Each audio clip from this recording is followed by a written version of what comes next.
Hello everyone, this is Muhammad Tuhami from Midway Simplicity and welcome to a new episode of the Midway Decluttering Show where you will find practical tips to help you declutter your first 100 items. And today I have a grand master in the simple living and minimalist blog sphere. He is Ryan Nicodemus from theminimalists.com. Ryan, I'm so glad and honored to have you on the call today. Thanks for having me. Thank you. Well, let's start by your story. How did you start your decluttering quest and why?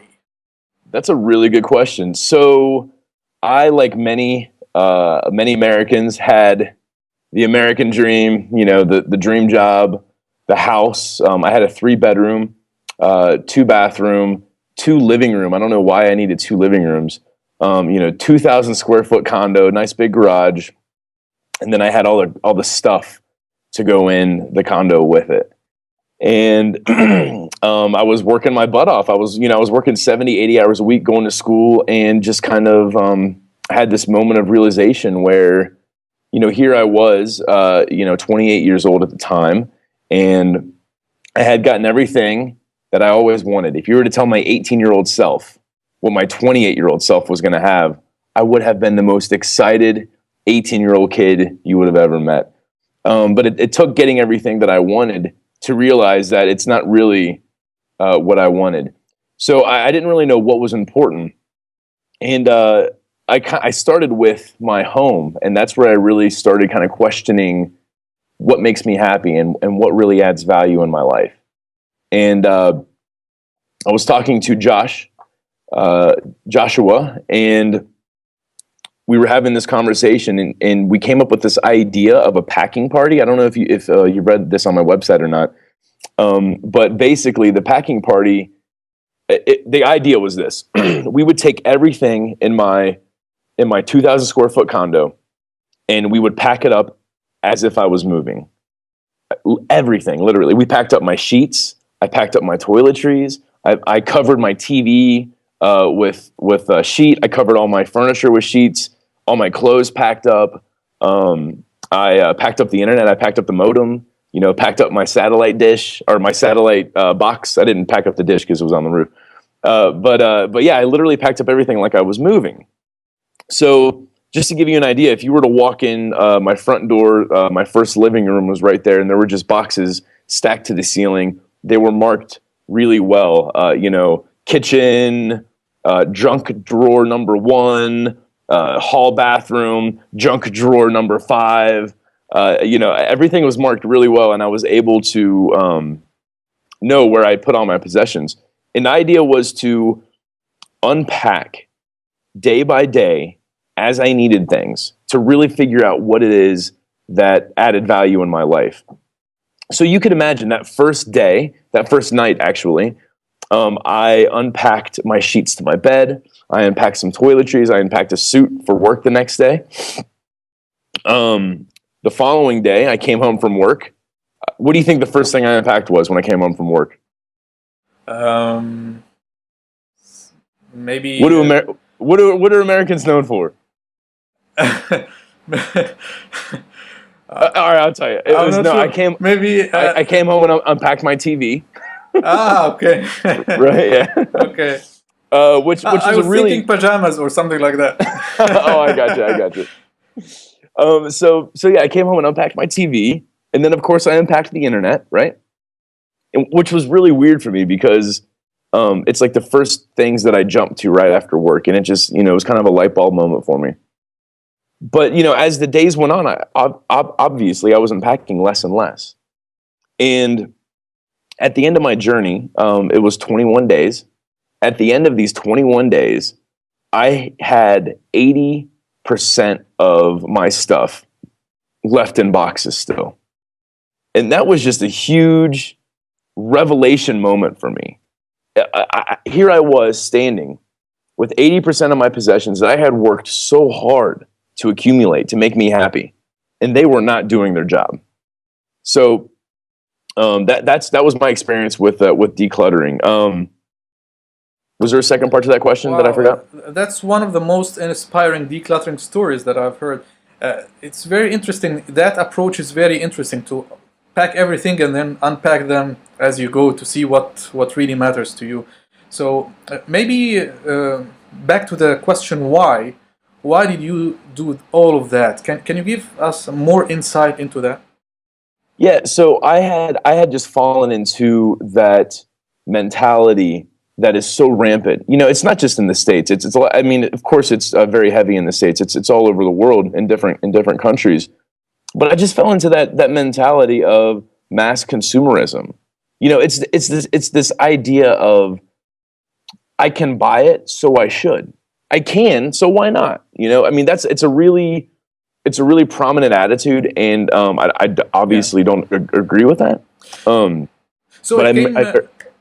Sorry. So it came from an anti-consumerism standpoint, not from a standpoint of like having a dream and and you want to, you know, simplify your life or save some money to pursue that dream or something like, or find time or energy. Well, I certainly started to connect those dots after the packing party. But initially, it wasn't anti-consumerism. It was more of I had this moment where I was looking in the mirror, and I just had to ask myself, you know, Ryan, is this what you've been waiting for your whole life? And the answer is no, it wasn't what I was waiting for my whole life. And then, you know, I started to think, well, what has gone wrong here? Well, the problem is that I have relied on money and I've relied on personal possessions to make me happy. And they weren't making me happy. In fact, it was doing the exact opposite. I had gotten into debt. I had more stress. I had to work longer hours. I had to ignore, you know, really important relationships in my life so I could work longer hours. So instead of bringing me happiness, it was bringing me discontent. It was bringing me stress. So I guess that's really where it kind of rooted from. Was I was really doing some, you know, introspection on why I was so stressed out. And it wasn't the stuff, because, you know, I think people have this idea of minimalism, like, you know, we're just some guys who just want you to throw away all your crap. I mean, that's not what it is, because certainly you could throw away every single thing in your apartment, rent a big dumpster, dump it all, get rid of it, go home, and just sulk in your empty, echoey apartment. I mean, it's getting rid of the stuff isn't what makes you happy. It's more about the intention behind, you know, how you're living your life and the things that you're bringing into your life. And I think it holds true with, you know, not just physical possessions, but even with relationships. I had cluttered relationships. Yes. You know, and it's just really, for me, it was about me trying to reset and trying to really figure out how can I get rid of the things in my life that are causing me stress, and B, how can I bring in things that are going to add value and make me happy. Awesome. And what did you do after you realized that you have 80% of your positions like excess or unneeded, or this is overwhelmed? So what did you do? How did you start to declutter all these items? So I'm the type of person where I have no problem going from one side of the spectrum to the other, because I know that, you know, over here on the consumer side and over here on the minimalist side, that I'm going to fall somewhere in the middle. I mean, I'm definitely like more towards this side. So for me, it wasn't a hard decision. I did one of three things with those possessions. I threw them away, gave them away, or I sold them. It was one of three things. Now, there were a couple items I held on to for seasonal reasons, because I lived in the Midwest in Ohio, and it gets cold there, so I needed to have a winter jacket. So maybe there were a few like seasonal item things I held on to, but yeah, for everything else, I did one of those three things. And did you do this overnight, or did it like one item a day, or which approach did you take? So it was a 1-day process where I had taken all of the leftover superfluous things that I had in boxes, and I put them in 3 different piles. So the trash pile right away went out. I wish I had a picture that I would have sent you ahead of time. But I mean, it's like this huge on the curb. It's like all these trash bags. So yeah, I took the trash pile. I brought it to the curb. The stuff that I sold Took me a little bit to sell it. So that was probably a week process, maybe a couple weeks. And then as far as giving away things, that was probably a week or a couple week process as well, because my family, I know, they're always after my hand-downs. I get to come over and things like that. And then, once they kind of went through what they wanted, I took everything else and just brought it to Goodwill, just went and donated it. Yeah. So I would say all in all, it was about a 2-week process of getting rid of that huge pile. Yeah, and it's good that you brought your family into the picture, because I was about to ask you, did you face any resistance from your family and friends? People thought you are going crazy by getting rid of all this stuff overnight.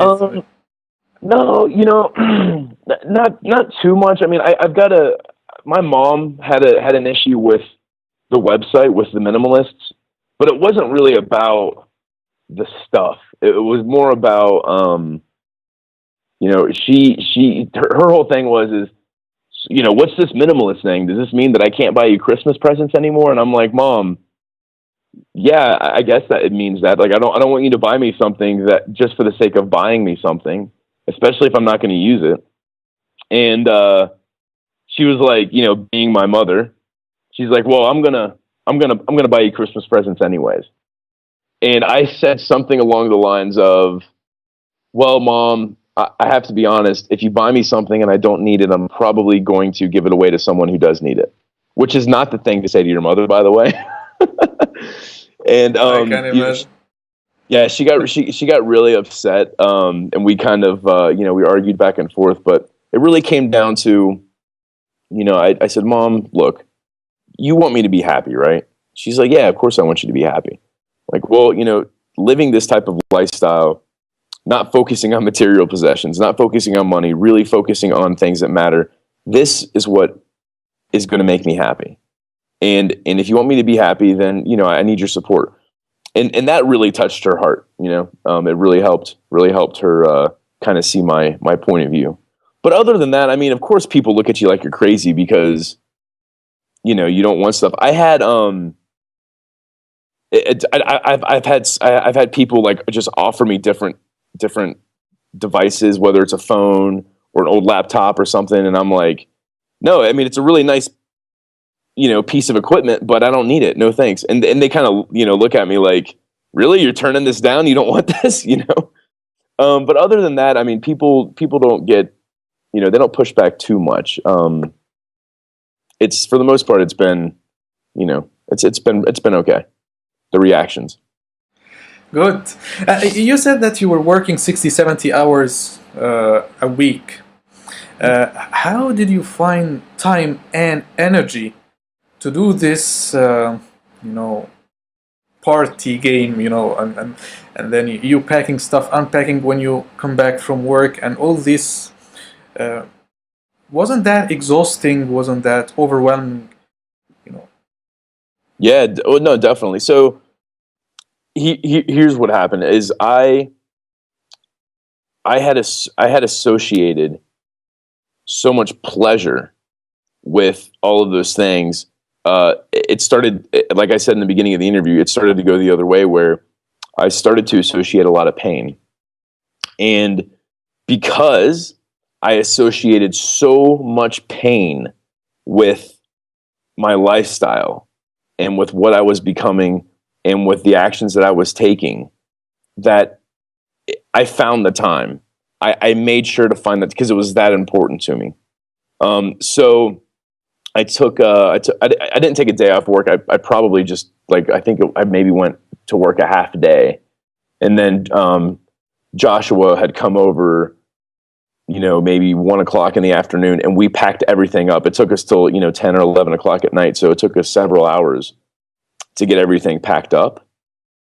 And after that, unpacking, it wasn't too bad, because I had really done a good job of labeling where all my items were, so it was really easy to find everything. It was still a little frustrating, but again, I had been so fed up that I was willing to just try anything to change my state, anything subversive enough to help me gain a different perspective on how I wanted to live my life. So yes, it was difficult. I was also going to school at the time. But I wanted something different so bad that desire to have a different perspective and to just view things differently just kind of helped motivate me. And I didn't really look at it like a chore, you know? Yeah, that's interesting.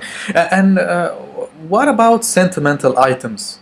How did you, you know, decide whether you will declutter them, you'll keep them, you'll sell them? So sentimental stuff, it was really hard at first.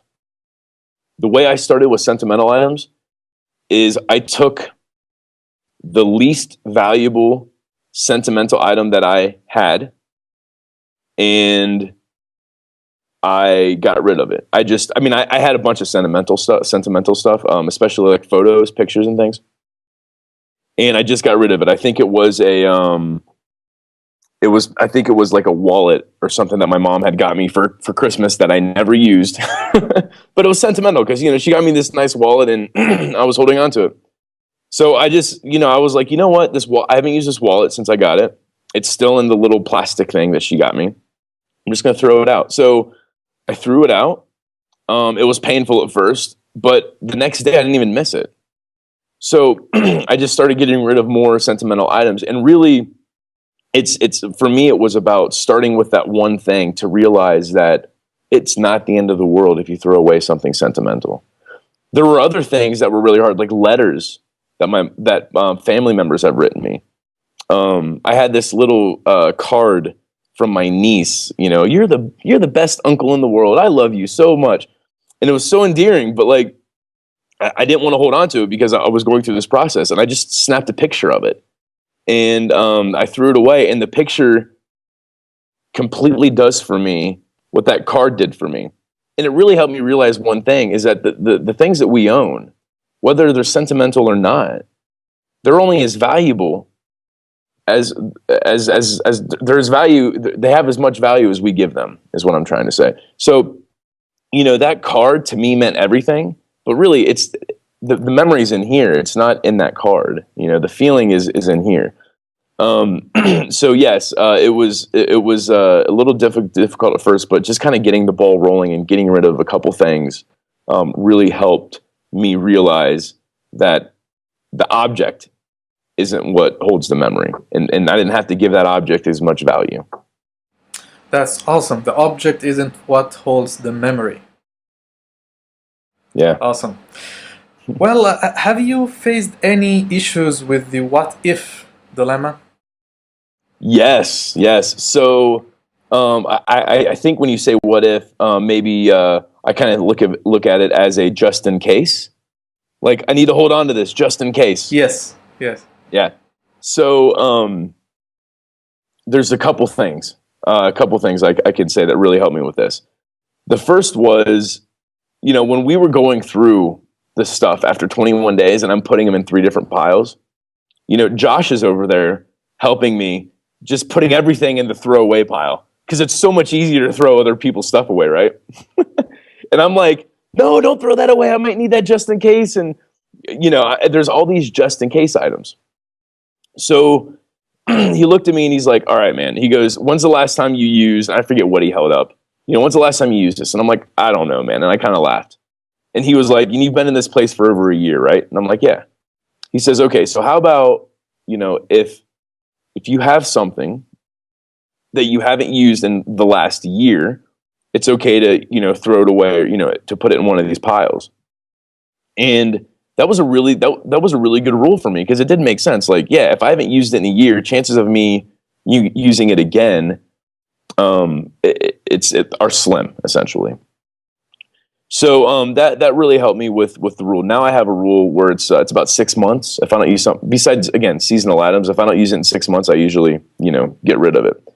The other thing that helped me, because there are those expensive things. Like I worked at a telecommunications company, so I had a lot of cell phones. And I had a lot of spare cell phones that I hadn't used in years, but they still worked. They were GSM. They're going to work, you know, 5 years from now. So I was holding on to them just in case. I could help someone by giving them one, or use it to replace my own cell phone or whatever. But the way I kind of justified getting rid of those, because they were so expensive, is I sold them. I made a little profit off of it. And if I ever needed to get another cell phone again, I've already made some profit back, and I know I can go online and buy really old, cheap, unlocked GSM phones for the same price that I just paid for them. So I kind of looked at it like a trade-off, right?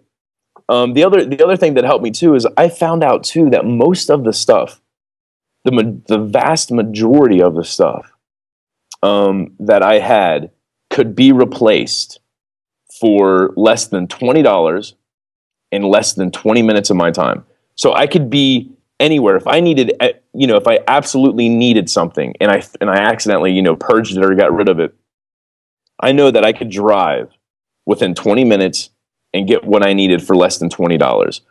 So my theory, and we actually wrote an essay about this on the Minimalists. It's called, the 2020 rule. And the 2020 rule, we believe, works 98% of the time, 99% of the time, because I'm certain there are items where, like, if you're diabetic, you have to have insulin. That's not 20 minutes and $20. But for us, it's worked 100% of the time. And we lived in this rural town in Montana, population 580.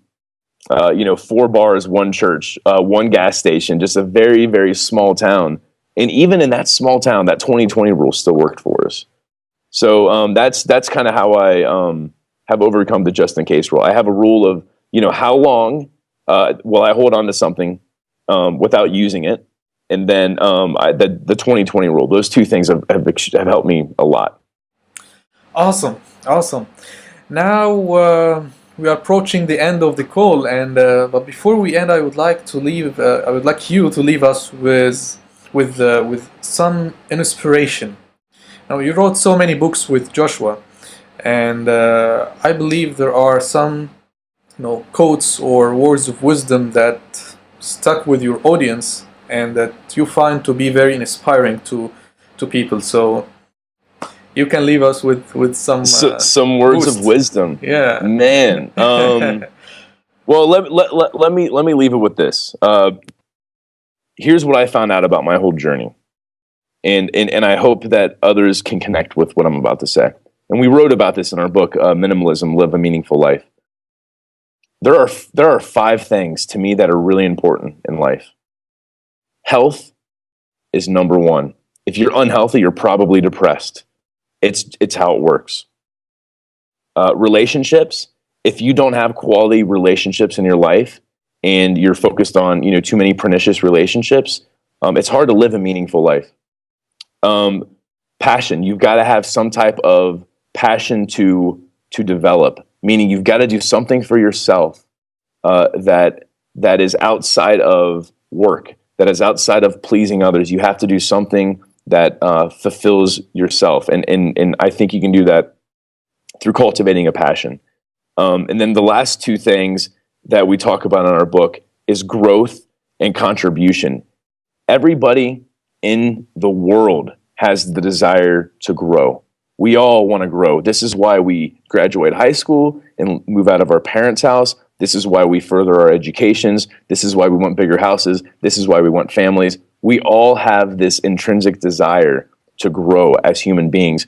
And for Josh and I, the best way that we've been able to grow is by contributing to others in a meaningful way.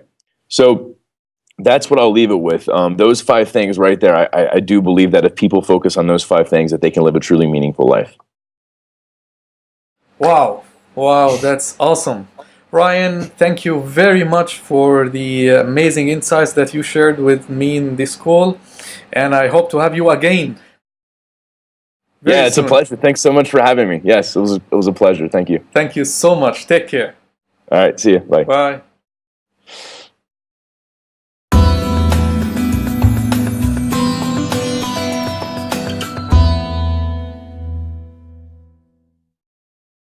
And that's where I really started kind of questioning what makes me happy and what really adds value in my life. And I was talking to Joshua, and we were having this conversation, and we came up with this idea of a packing party. I don't know if you read this on my website or not, but basically the packing party. The idea was this: we would take everything in my 2,000 square foot condo, and we would pack it up as if I was moving. Everything, literally. We packed up my.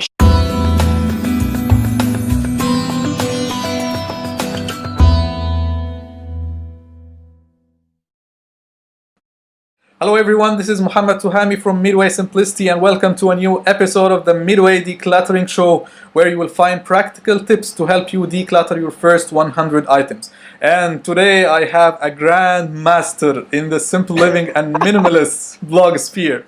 He is Ryan Nicodemus from theminimalists.com. Ryan, I'm so glad and honored to have you on the call today. Thanks for having me. Thank you. Well, let's start by your story. How did you start your decluttering quest and why?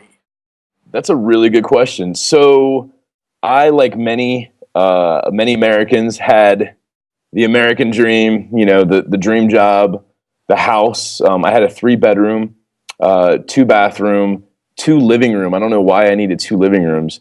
2,000 square foot condo, nice big garage. And then I had all the stuff to go in the condo with it. And I was working my butt off. I was sheets. I packed up my toiletries. I covered my TV with a sheet. I covered all my furniture with sheets. All my clothes packed up. I packed up the internet. I packed up the modem. Packed up my satellite dish or my satellite box. I didn't pack up the dish because it was on the roof. But yeah, I literally packed up everything like I was moving. So just to give you an idea, if you were to walk in my front door, my first living room was right there, and there were just boxes stacked to the ceiling. They were marked really well. Kitchen, I was working 70, 80 hours a week going to school, and just kind of had this moment of realization where, here I was, 28 years old at the time, and I had gotten everything that I always wanted. If you were to tell my 18-year-old self what my 28-year-old self was going to have, I would have been the most excited 18-year-old kid you would have ever met. But it took getting everything that I wanted to realize that it's not really what I wanted. So I didn't really know what was important. And I started with my home.